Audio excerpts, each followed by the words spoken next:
Lewis Hart for the Ring magazine. Delighted today to join with Eddie Hearn here at Marble Arch in London. Obviously a big day for Matchroom, almost like a rebrand, I guess you can call it. But first things first, Eddie, how are you? I'm good, mate. I'm good. I'm excited for you all to see what these guys have been working on. I mean, I'm a little bit more old school in the sense that now we've got over 100 employees and big departments working on, rebrands, agencies coming in, researching the audience and gathering the data to see what we need to provide to our audience. And I think it was time to freshen things up. I think that we've always been leading or trying to lead from the front, and sometimes you need to keep evolving because people start evolving or they start copying you and everything looks a bit samey. And I think sometimes the press conferences these days, there's an example of what you see on Thursday will be very different to what you've seen before.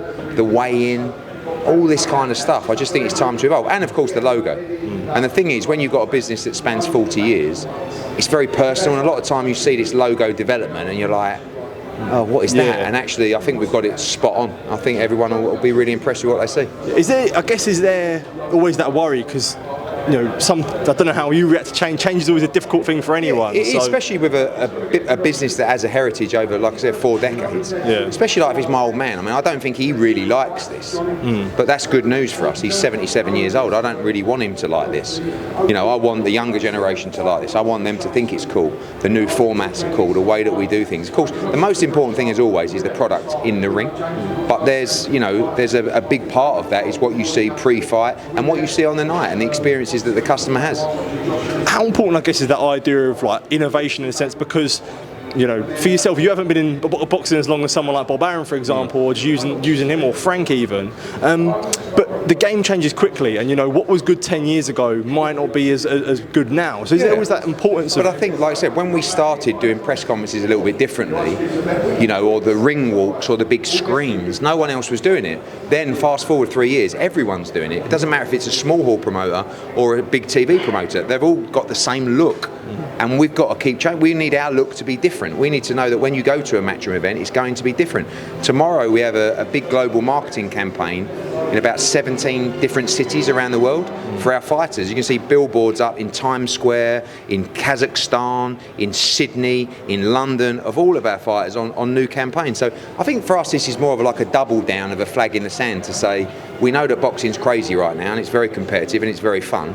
We're the only global promotional company in the world and we're here to stay. And we've made that investment to make sure we keep evolving as number one. Do you think that's changed that the public can get on board with? Whatever will be after? I think they'll love it, yeah, I do. Yeah. I think like anything, I mean, any new logo, any rebrand, whether it's F1 recently, everyone's got their opinion, like that, don't like that, and I think we want that opinion. It's a little bit disruptive for us. I think what we've done and what you'll see.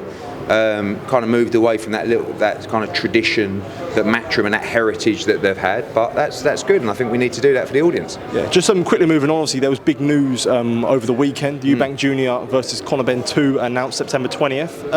I guess excited, I to have it over the line in what is quite a quick turnaround. Yeah, listen, it took everybody by surprise because that's what Turkey Al-Sheikh does. I didn't know the announcement was coming. We're all on board. We have a contract, and we always knew. Everyone knew it was going to be the 20th or the 27th. Once the venue came available that he wanted on the 20th, he just doubled down, and next thing it was announced. So, I think there was a little period where the fighters were a bit like, but Conor's ready to go next Saturday, so we're ready. 12 weeks, 12 and a half weeks, loads of time, another massive event, and looking forward to what will be Ring 4.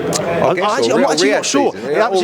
Well, I don't know. This was a debate that was had this earlier. Whatever it is, it's another massive event, and it'll be record-breaking numbers. Obviously, there was so much that was made out of 160 and the rehydration for the first fight, and with it such a quick turnaround, especially Eubank Jr being in the hospital after the fight, is there a concern, I guess, when it does come to the rematch, I guess, for himself, would you say?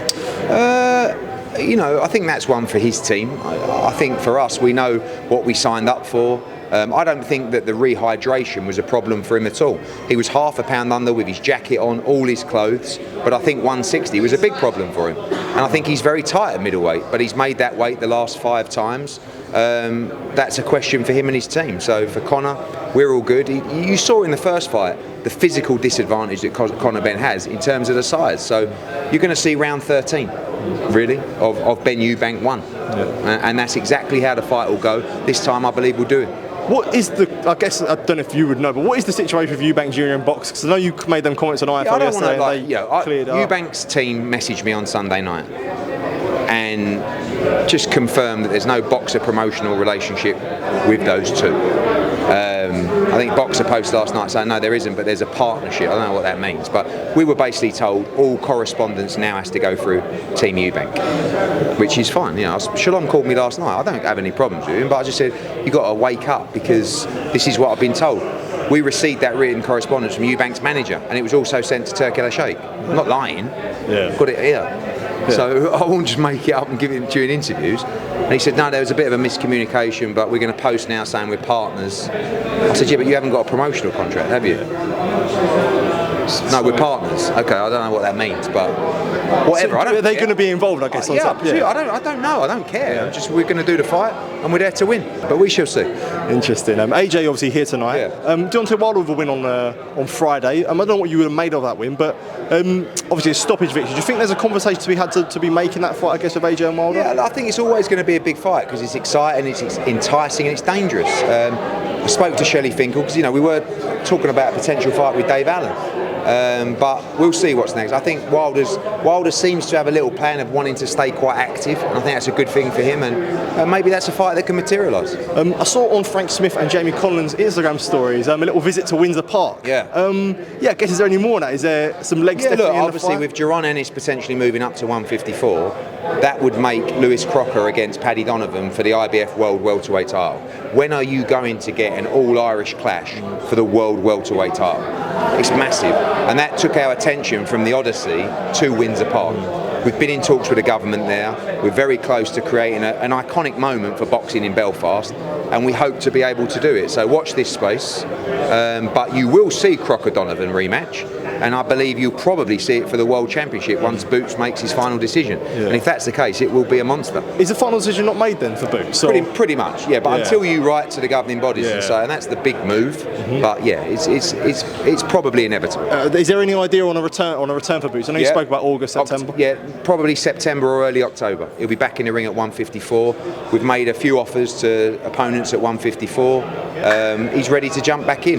The Virgil Ortiz fight we're discussing with Golden Boy at the moment. I think that's inevitable as well. We want that fight. I think it's a massive fight, one of the best in American boxing.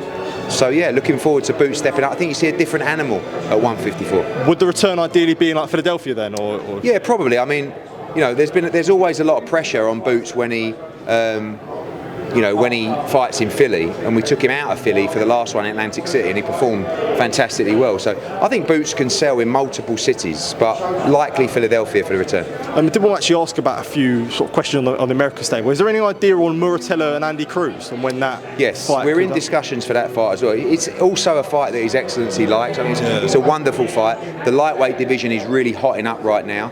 So we're ready to make that fight, ready for Andy to get his shot at the World Championship. Now he's the mandatory after that win. Obviously, Shakur Stevenson returns next weekend. Turkey made it pretty clear that he does want him to win, and he spoke about having big plans for Shakur. Do you think the big plans for Shakur could involve Gervonta Davis? I think it should. I mean, I think Shakur against Zepeda is a great fight, and I think it's the type of fight that you really need. I mean, look, shout out to Floyd Schofield, great win at the weekend, and I believe Shakur Stevenson's the best lightweight in the world right now.